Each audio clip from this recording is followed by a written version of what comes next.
A new colleague from Ohio sends this message, quote, "Many young people, at least the ones I know, and including myself, are experiencing a phenomenon dubbed climate grief.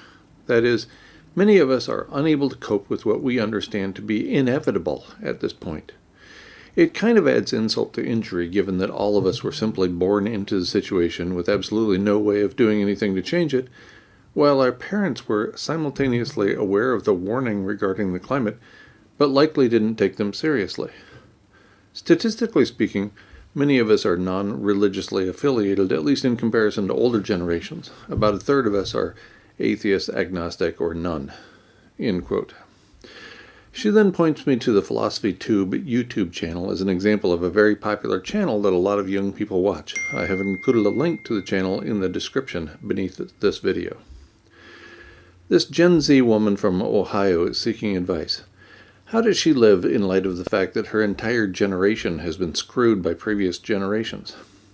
How do any of us live in light of the fact that all generations were screwed by previous generations?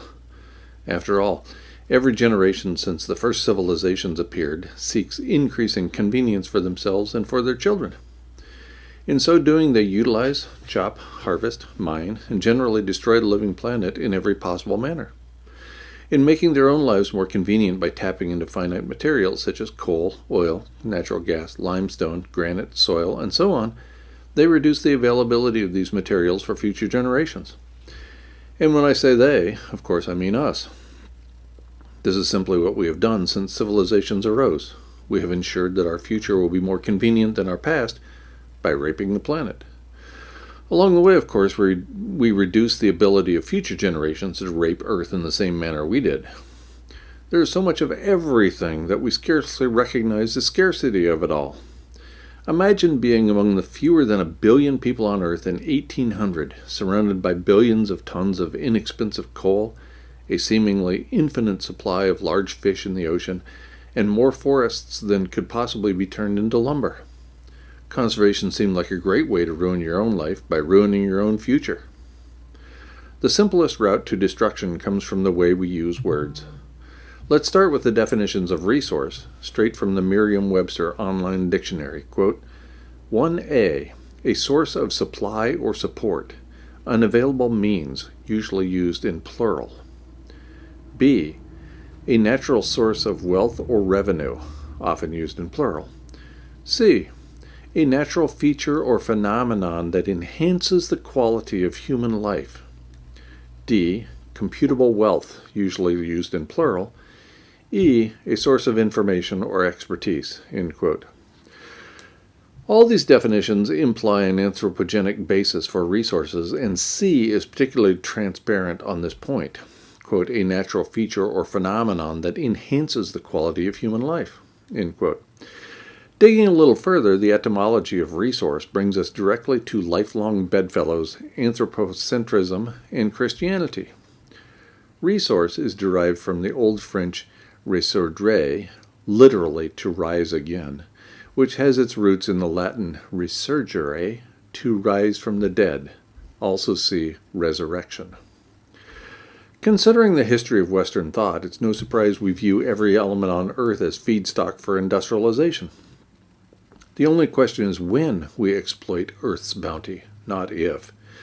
The logical progression, then, is to exploitation of humans to further feed the industrial machine.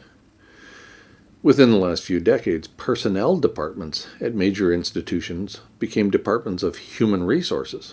Thus, whereas these departments formerly dealt with persons, they now deal with resources. There's a reason you feel like a cog in a grand imperial scheme. Not only are you viewed as a cog by the machine and also by those who run the machine, but any non-cog-like behavior on your part leads to rejection of you and your actions. Seems you're either a tool of empire or you're a saboteur. Even if a few people are willing to sabotage the status quo by poking a stick in the eye of the corporations that run and ruin our lives. Why is that? I can think of several reasons, most of them rooted in comfort.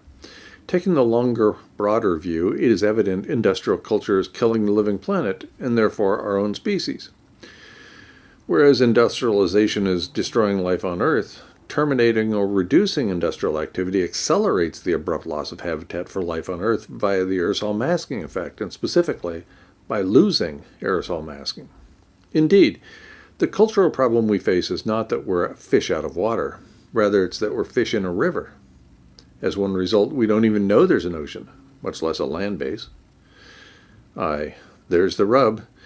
Evolution demands short-term thinking focused on individual survival. Most attempts to overcome our evolutionarily hardwired absorption with self are selected against. Nietzsche's Overman is dead, killed by a high-fat diet and unwillingness to exercise. Reflexively, we follow him into the grave. Or maybe not. Is there another way? Can we reach peace, if only with ourselves, while serving a system that is destroying life on Earth? Despite the perception that I am a pessimist, I believe it is possible to actually live, within a set of living arrangements intent upon killing essentially everything. I'd put it something like this. In his classic 1726 book, Gulliver's Travels, Jonathan Swift reveals the dark underbelly of immortality. He warns about its consequences, both to immortal individuals and to their community. The existence of Struldbrug's immortals causes the mortal Lognagians to welcome death rather than fear it. The ecologist John Cairns Jr. echoed Swift in the mid-1990s, about 270 years after Swift wrote Gulliver's Travels. Quote, "Unless more attention is given to sustainable use of the planet, quality of human life will continue to decline to a point where even increased longevity will lose much of its attraction." End quote. Alas, we are rapidly approaching the point Cairns and other ecologists have been warning about for decades. Some people are already there. As a society, we have long traded quality for quantity, thus ensuring we have more material possessions. The cost has been great. I suspect it will soon include all life on Earth due to planetary warming too rapid for any organism to keep pace. Tack on the uncontrolled meltdown of the world's nuclear facilities when industrial civilization declines, and the future looks stunningly dystopic, and not merely for humans. So then, how do we live in light of our terminal diagnosis? For starters, bear in mind that birth is a sexually transmitted disease that is proven fatal in every case. Continue to the logical conclusion expressed by the world's oldest human back in early 2015. When asked to contemplate the first 117 years of her life at her 117th birthday party, she said, quote, "It seemed rather short."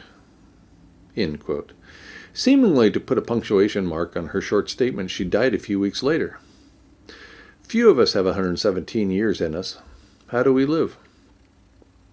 I'm asked nearly every day for advice about living. I recommend living where you feel most alive and simultaneously where you feel most useful. I recommend living fully. I recommend living with intention. I recommend living urgently, with death in mind. I recommend the pursuit of excellence. I recommend the pursuit of love. In light of the short time remaining in your life, and my own, I recommend all of the above, louder than before, more fully than you can imagine, to the limits of this restrictive culture, and beyond. For you, for me, for us, for here, for now. Live large, be you, and bolder than you've ever been. Live as though you're dying. The day draws near. What doesn't help is blaming and shaming. Yes, every generation has been given a long-term raw deal in exchange for short-term comforts. And yet, our ability to live fully, aware that our own time is short, can help us enjoy our limited time on Earth. As I pointed out in this space before, the odds against you and I even being here are truly astronomical. Against these highly improbable odds, here we are, in the words of British evolutionary biologist Richard Dawkins, quote, "We are going to die, and that makes us the lucky ones. Most people are never going to die because they are never going to be born. The potential people who could have been here in my place, but who will in fact never see the light of day, outnumber the sand grains of Arabia." Certainly those unborn ghosts include greater poets than Keats, scientists greater than Newton. We know this because the set of possible people allowed by our DNA so massively exceeds the set of actual people. In the teeth of these stupefying odds, it is you and I, in our ordinariness that are here. End quote. Or to put an Einsteinian spin on it, I turned to Albert Einstein. He said, when he lost his patience after being questioned repeatedly about relativity, quote, "Put your hand on a hot stove for a minute and it seems like an hour. Sit with a pretty girl for an hour and it seems like a minute. That's relativity." End quote. Having a sense of humor helps, as Dawkins and Einstein often showed. Being aware of our short time on this beautiful planet helps too, if you are willing to take advantage of the knowledge. Living fully with death in mind helps me live with gratitude for many moments in every day. I'm not saying Gen Z got a good deal. You didn't. Neither did any generation, including and after the boomers. So what? Play the hand you've been dealt. Live the life you are lucky to have. Serve others as a way of improving your own life and the life of others. You're here. We're here. It's amazing. Why not embrace it all? Please like, subscribe, and share this video. Click the bell when you subscribe so you'll be notified about future videos. Become a member of this channel for additional perks at as little as 99 cents per month. Mostly though, thanks for watching.